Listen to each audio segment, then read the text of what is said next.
Only the learned read old books, and we have now so dealt with the learned that they are, of all men, the least likely to acquire wisdom by doing so.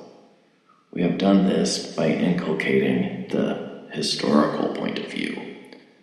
The historical point of view, put briefly, means that when a learned man is presented with any statement in an ancient author, the one question he never asks is whether it is true.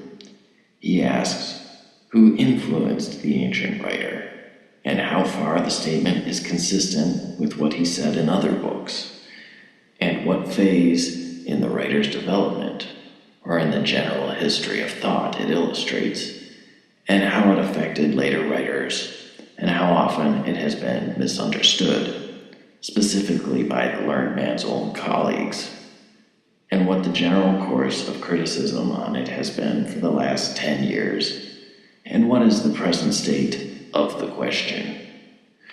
To regard the ancient writer as a possible source of knowledge, to anticipate that what he said could possibly modify your thoughts or your behavior, this would be rejected as unutterably simple-minded.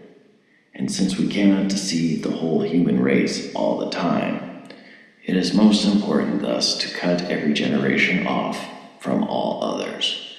For where learning makes a free commerce between the ages, there is always the danger that the characteristic errors of one may be corrected by the characteristic truths of another. But thanks be to our Father and the historical point of view, great scholars are now as little nourished by the past as the most ignorant mechanic who holds that history is bunk. Your affectionate uncle, Screwtape.